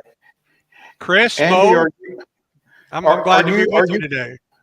Are you buying stock in toilet paper companies these days, or in anticipation of Cottonelle? That's the official. That's the official toilet paper of Toomer's Corners. Folks have been able to roll Toomer's Corner since the trees were killed before back in 2010, but they planted new Toomer's Oaks that didn't take, and then they replanted Toomer's Oaks, and they asked that folks not roll those trees. So the announcement that was made yesterday now allows you to legally roll the Toomer's Oaks. So there you go. That was the big news yesterday here on the Plains. And now, was that news bigger than Jarquez Hunter's returning to practice? Yeah, that's good. Those are one and Depends on one who you ask, right? Yeah, exactly. I think if you ask Hugh Freeze, having Jarquez Hunter back at practice was a big statement for Auburn. Now, when Jarquez plays, that remains to be seen at this point, but it was good to see him back with the team yesterday, warming up, working out with the offense. Yeah, that was a big part of yesterday. I guess that happened first, and then the announcement about the Toomer's Oaks came next. So everybody's happy in Auburn right now then, huh? They were yesterday. This is the day off for the football team. They'll be back on the practice field tomorrow. Maurice, I didn't even know you had a nickname. I didn't know I could call you Mo. But everybody calls you Mo, right? Pretty much. Everybody calls me Mo, and feel free to do so as well. I wouldn't know how to act otherwise. But yeah, Andy, obviously a lot has changed from when we spoke to you about this team a year ago to now. You've gone through not one but two coaches since then. First of all, before we talk about Hugh Freeze, can we talk for a second about the job Cadillac Williams did holding this thing together down the stretch last year and into the offseason? It was a remarkable 4 weeks of what was otherwise a very, very tough football season on the Plains. And when Brian Harsin was let go after the loss to Arkansas, the stroke of genius was that Carnell Williams was named the interim head coach. And you talk about a team, a school, a family rallying around Carnell. That's what we saw for the last month of that season. And it was just a remarkable turnaround. Auburn played better as a football team. There's no question about that. There was energy again for the last 4 months of the season, or the last month, I should say, last 4 weeks.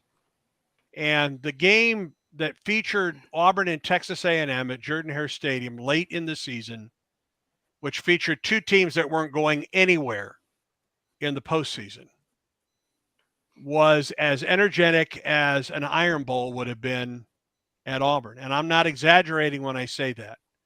John Cohen had just been named the athletic director at Auburn. And I think there were a lot of people, probably John included, that could not understand how a program, how a fan base would rally around a team that had just 3 wins on the season, 4 after that night. But it was a remarkable night of football. It was not a great football game, but it was a remarkable night at Jordan-Hare Stadium. And a lot of that was due to what Carnell and his staff and that team did in those last 4 games. Lost an overtime game at Mississippi State, won that Texas A&M game, won another non-conference game, and then lost but played competitively against a far superior Alabama team. And then that season was over, and quickly thereafter, Hugh Freeze was named the Auburn head coach. And important enough for Hugh, I think, that he named and he kept Carnell Williams on this staff and named Carnell as the associate head coach. Was there ever any possibility of Carnell getting that job? I don't know the answer to that, Mo. I think he was interviewed for the job, but I can't tell you if he was one of the top candidates other than Hugh Freeze or whomever. So I don't know the answer to that question. Mm-hmm. Okay. All right. Under Hugh Freeze, as you've gotten into preseason practice and that kind of thing, getting ready for UMass on Labor Day weekend, what's the mood around the program right now? I think it's an upbeat atmosphere. It is a very different team. I mean, I've got my spotting boards right here in front of me, and I'm learning names and how to pronounce names and individual notes about a lot of brand new guys on this roster. I mean, since Hugh Freeze was named the head coach in November, it has been nonstop recruiting. Initially, recruiting and hitting the transfer portal for the 2023 season. In the meantime, he was formulating his coaching staff. And then after spring practice, and there were a couple more guys that came aboard after spring practice, including Peyton Thorne, who's right now trying to secure a number 1 spot at the quarterback position. And then this summer, everything started to translate, maybe even before that, but certainly this summer, everything started moving forward, and they started looking at the 2024 class and the 2025 class. But Mo and Chris, we did an ambush there in Nashville. And we did another one in Huntsville. We did another one in Atlanta, and we did another in LaGrange, Georgia. That was back in April and May. And in the time that I spent with Hugh Freeze, other than when he was on the stage with Bruce Pearl and John Cohen and other Auburn coaches, he had a phone to his ear or he was FaceTiming with recruits nonstop. There was not a moment that I did not see him when he was talking with potential student athletes at Auburn. But listen, he's not the only one doing that, but I think that's just what he has done since he came to Auburn, and it's a transformed roster for Auburn in 2023. I don't think it's where Auburn wants to be. I don't think it's where Hugh Freeze wants to be from a talent level, but it will be far superior to the team that Auburn had 1 year ago. And it better be, considering where Auburn is playing and who Auburn plays. Well, I was going to say, but now that being said, you mentioned Peyton Thorne. Obviously, Robbie Ashford is also vying for that number one spot on the QB depth chart. But no matter who the quarterback is, Philip Montgomery is going to make this offense infinitely better. No, I think that, and he's the guy that Hugh Freeze wanted as his offensive coordinator. And Hugh Freeze has said this: he is going to turn much of the play calling over to Philip Montgomery. And Philip Montgomery is the offensive coordinator and the quarterback's coach at Auburn. So he is working with Robbie Ashford, who was Auburn's starter a year ago, and Peyton Thorne. And let me throw one more name in there. That's Holden Gerner, a redshirt freshman from Savannah, Georgia. Those are the three that are vying for the spot at Auburn. But he thinks enough of Philip Montgomery that he's going to turn a lot of the play calling over to Philip Montgomery. And it's the first time that Hugh Freeze has done that in his career. He has been the primary play caller, whether it was at Lambeth or Arkansas State or Ole Miss or at Liberty. I think he will certainly still have a say in the offense, and he will still offer his opinion, I think, on the offense. But he feels highly enough about Philip Montgomery that Philip will be the one calling the plays for Auburn in 2023. And trying to protect whomever QB1 becomes will be a bunch of guys who are transferring up, as they like to say. Avery Jones, Dylan Wade, Gunnar Britton, those guys are expecting to play and obviously have not played SEC caliber opponents on a week-to-week basis. How does this team feel like this offensive line can hold up against the SEC? Well, it has to be better than it was a year ago. And a year ago, there were times that, Robbie Ashford was running for his life a year ago. And it will be a bunch of new guys up front. Let me throw a couple guys in there that are holdovers from last year's offensive line. And one of those is Tate Johnson, who is finally healthy. And he's had trouble with both of his elbows when he has been at Auburn. Cam Stutz is another guy that's back that I think right now looks like he is going to be at least in the running for one of the starting guard spots. But as you mentioned, Connor Liu, Avery Jones, Gunnar Britton, Dylan Wade are all guys that are transferring in from Western Kentucky, from East Carolina, from Tulsa. I mean, those are places that these guys are coming in. And that was one of the areas that Auburn had to get better immediately with this team and will continue as it looks at 2024 and 2025 with more of the high school offensive linemen coming out. But, yeah, it's going to be a remade offensive front for this Auburn ball club. No question about that. Andy Burcham, the voice of the Auburn Tigers, joining us here on Main Street Sports Today, presented by Mid-Tennessee Bone and Joint. As you consider this revamped roster that Hugh Freeze will be working with in year one, you're kind of fortunate in that you've got a schedule that kind of allows you to ease into this season. Theoretically, obviously, you've got UMass coming there again on Labor Day weekend. You go out to Cal the following week, and then you've got Samford the third weekend in September before opening SEC play at Texas A&M.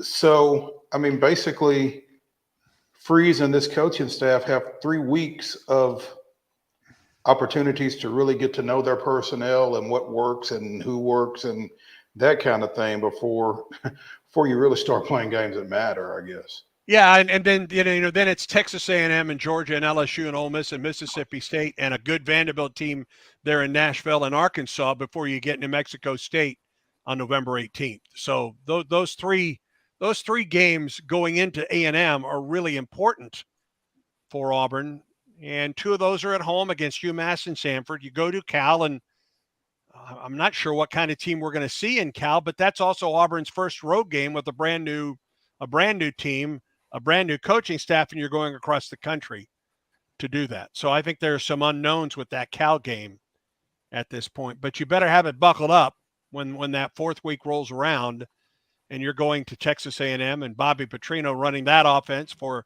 Jimbo Fisher. And we know what that team has done from a recruiting standpoint for the last couple of years. You know that there's talent there at A&M. So yeah, those first 3 games are really, really important. And I'm not sure that everyone knows exactly what to expect from this Auburn team going into UMass. I think Auburn's the better football team going into the UMass game, but how good is this Auburn team yet? I don't, Hugh Freeze said this before the very first practice, that this is as uncomfortable as he has been going into a fall camp. And the reason being that there are so many new guys that are going out on the field, whether they've gone through spring practice or they're new to the roster since spring practice. So not only are those first 3 games important, every one of these preseason fall camp practices are important for this ball club as well.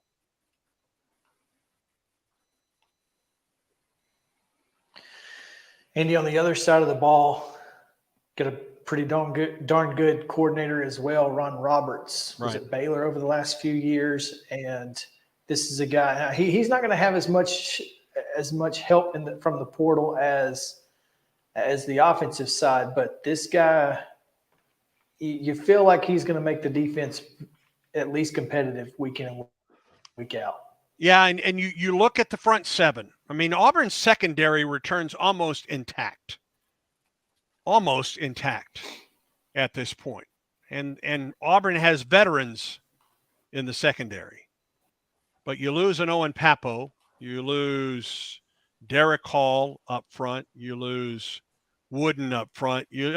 That's the losses that you have, or in that front 7, or the front 6 for Auburn at this point. But there are some guys that have come in. Keldrick Falk, who comes in, and they like what they have seen from Keldrick Falk at the Jack. Elijah McAllister from your neck of the woods, the transfer from Vanderbilt, has made a huge impact on this campus, on the field and off the field, in his philanthropic work here in this community. Elijah has done a terrific job. Auburn, in a second-year guy in Jason Jones at defensive tackle, who transferred in from Oregon. Mosiah Nasili Kite is a transfer in from Maryland. Marcus Harris at defensive end is a guy that comes back after a year ago, had a good season for Auburn with 30 tackles. To me, the big question is up front, what kind of pass rush can Auburn get? And how do you replace a guy like, how do you replace your guys at the linebacker spot when Auburn was thin at linebacker a year ago? They bring in Larry Nixon III, who transfers in from North Texas. He will be looked upon a great deal this season, as will Austin Keys, who transferred in from Ole Miss. And then you've got guys like Cam Riley and Wesley Steiner and Eugene Asante that are kind of filling out the depth right now at the linebacker spot.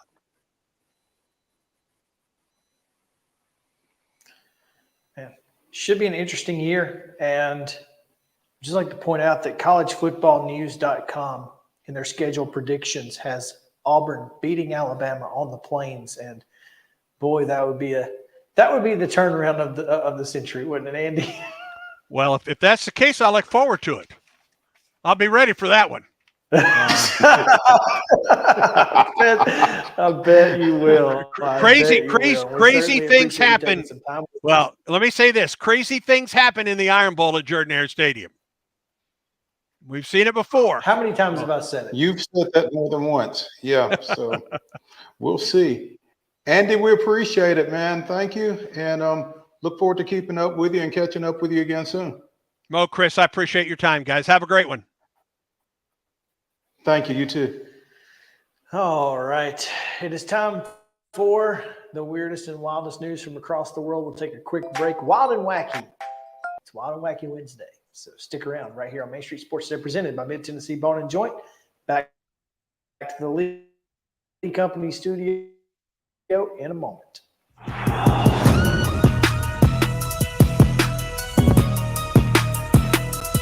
Mid-Tennessee Bone and Joint treats your orthopedic injuries and existing conditions. Our trained physicians will get you back in the game faster. Contact us at 931-381-2663 or www.mtbj.net.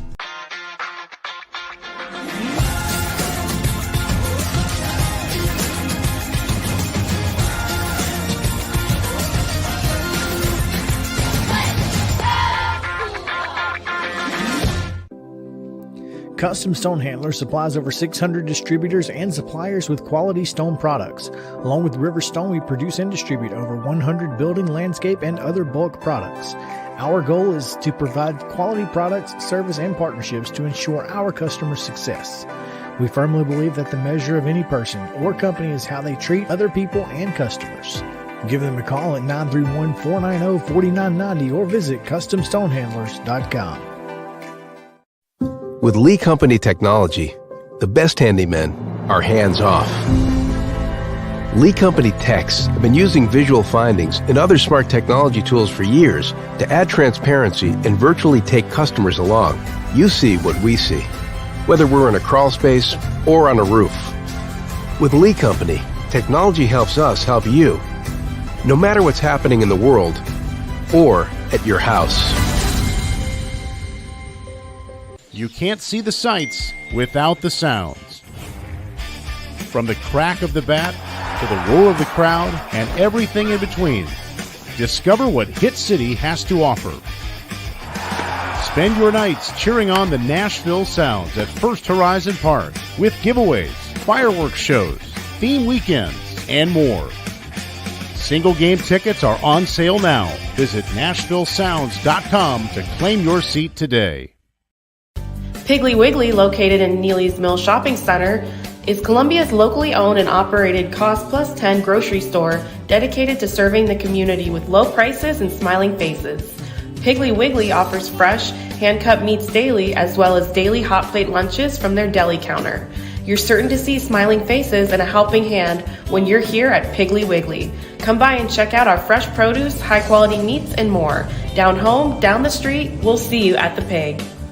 Mid-Tennessee Bone and Joint has been the official sports medicine provider for Maury County Schools for more than 40 years.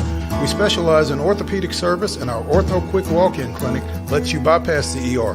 Visit us online at www.mtbj.net.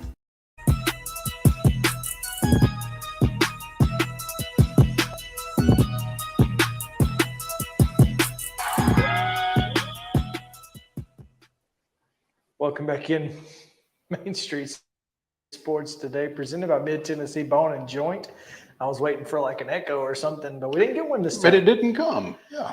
All right, so I got a question for y'all, and this is a very difficult question. Now, there were only 3 options given to me, so there's nobody else available in this question. There are only 3 options. Who is Tennessee's most famous native son/daughter? Is it Tennessee's most famous native son/daughter? Okay. Is it Davy Crockett, Andrew Jackson, or Dolly Parton? What was the third choice? Dolly Parton. Oh. I feel like it's got to be Dolly Parton just because I don't trust a lot of people's knowledge of history.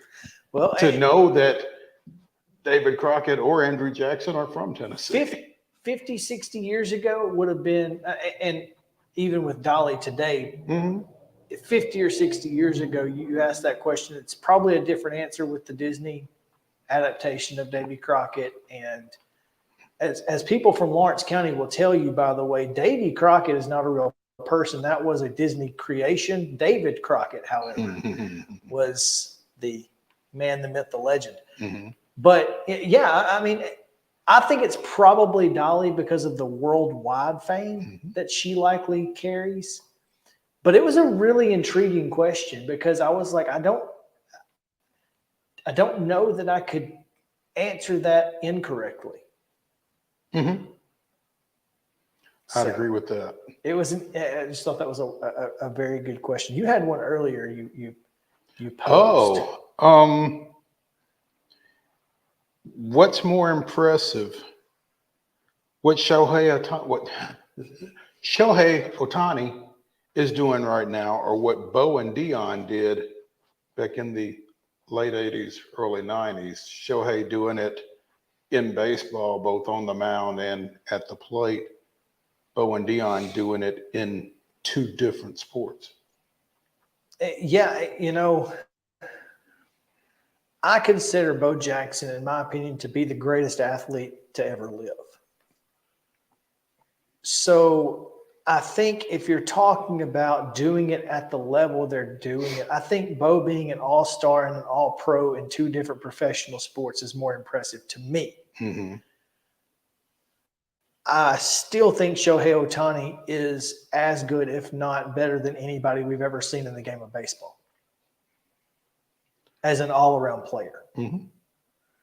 So I think it's Bo Jackson for me. I mean, if it's Dion or Shohei, it's probably Shohei because Dion was marginal at baseball. Right. I mean, he was a speed guy. Yeah. I mean, and when he got on base, he could make things happen when he got on base. But he had to get on base, and that wasn't always guaranteed. Right. He wasn't hitting 340. He wasn't nearly as impactful in baseball as Bo was. Yeah. And there would be those that would argue he wasn't as impactful in football as Bo was. Yeah. I think it'd be a little bit more of an argument. It's a heck of an argument. But yeah. But yeah, I think Dion and Ohtani, it's Ohtani. I think Bo and Ohtani, probably Bo. I think it's Bo. Just because all-star and an all-pro. And if it's Bo and Dion, it's Bo without question. Yeah. Bo, and it ain't close. Yeah. Anyway, I just thought those were really interesting questions. I wanted to get an answer to those. All right, now we go to the weirdest and wildest news from across the world. We start with Subway. The hunger is real. On Tuesday, Subway announced that nearly 10,000 people said they would legally change their name to Subway in order to receive free sandwiches for life. Free sandwiches for life. Subway? But your name has to be Subway. I mean, Subway, yeah.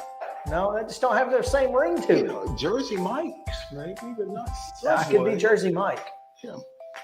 Yeah. And that's the thing, is it would be different. For both the name and the sandwich. Exactly. Yeah. Exactly. Yeah. I mean, I'd definitely be Firehouse before I'd be Subway. Firehouse Yow. Now that's got some ring to it. That sounds like a 1920 picture. Would you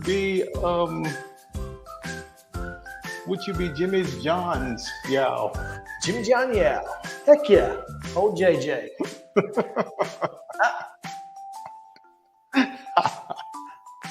So there you go. Has anyone taken them up on it? 10,000 people have legally changed their names to Subway? They did so within 96 hours of the original being unveiled last month. One winner will be selected this month. One. And the rest get to change their names back then, or what? I guess. In addition to the sandwiches, winner will receive money to reimburse legal fees for the name change process. That's interesting. There you go. All right. Speaking of food, an 87-year-old Maine woman ably fought off a teenage attacker at 2 a.m. at 2 a.m. on July 26th. 2 a.m. in the morning? Yes. Go ahead. At 2 a.m. on July 26th, she saw a young man standing over her bed. He had shed his shirt and pants and said he was going to cut her. I thought to myself, if he's going to cut, I'm going to kick. Oh. Come on. Oh. Come on. Let's go, Miss Marjorie. How old was Miss Marjorie again? She's 87, but here's my favorite part. She put on her shoes. How did he let her get her shoes? Hold on before you cut me. Let me get my shoes on. Lord. And then she went to kicking. Huh? She put a chair between them and the two jostled in her Brunswick home. The intruder struck her on the cheek and forehead before switching tactics, and then they headed for the kitchen. In the middle of their jostling, apparently he told her, he said, I'm awfully hungry. So what'd she do? She gave him a box of peanut butter and honey crackers, 2 protein drinks, and 2 tangerines. Dialed 911 on her rotary phone. Talk to the dispatcher. This is the greatest story we've ever had on. I just wanted to let you know, from top to bottom, this is fantastic. He left behind a knife, shirt, shoes, and a water bottle containing alcohol. Surprise. I know you're shocked to hear that. That would explain a lot. So, not only did she get her shoes on, fight off the teenager, but she gave fed him and sent him on his way, huh? Because, hey, you're not yourself when you're hungry. Should have grabbed the Snickers. That's all I'm saying. He was just angry. Don't blame him. He was angry.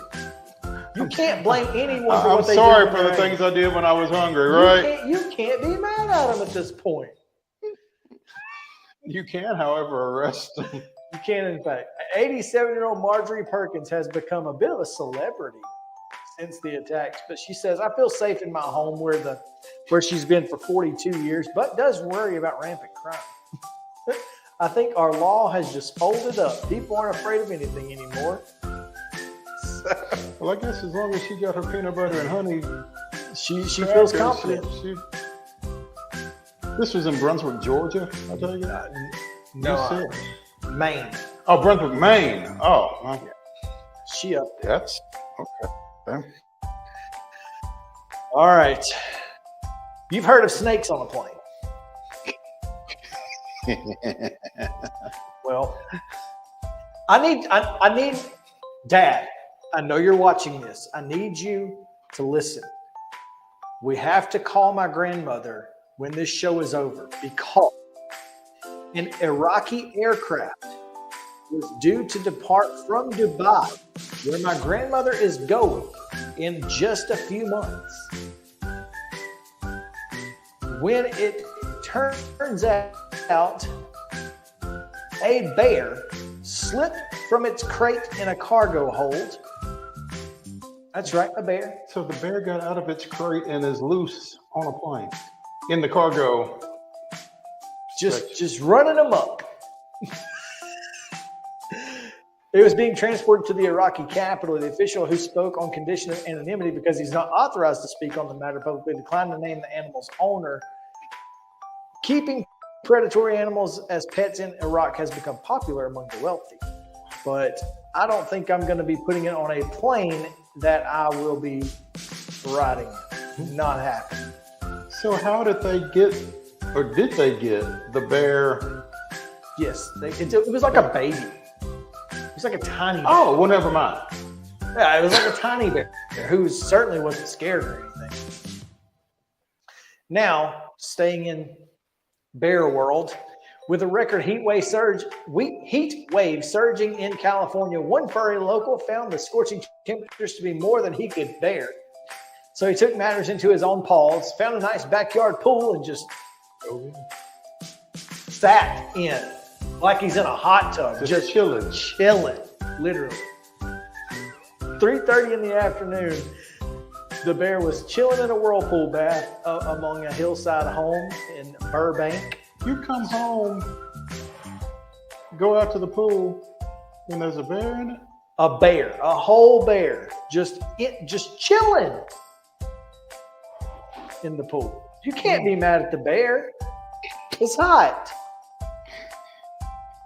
They called the Burbank Department of Fish and Wildlife and were able to get the bear back into the wild. But The bear saw those pool commercials. It's hot, and you need a pool. Exactly. He said, you know what? You're right. Imagine carrying all that fur around in LA. I can't carry my fur around in Nashville. That's going to do it for Wild and Wacky. What a heck of a week it was. And thanks to everyone who joined us today, Andy Burcham, Heather Williams, and of course our friends at Middle Tennessee State, our Coach Rick Stockstill, and AD Chris Massaro. We'll come back tomorrow at 2 o'clock with more SEC football previews and Coach's Corners. So come back with us on Main Street Sports Today.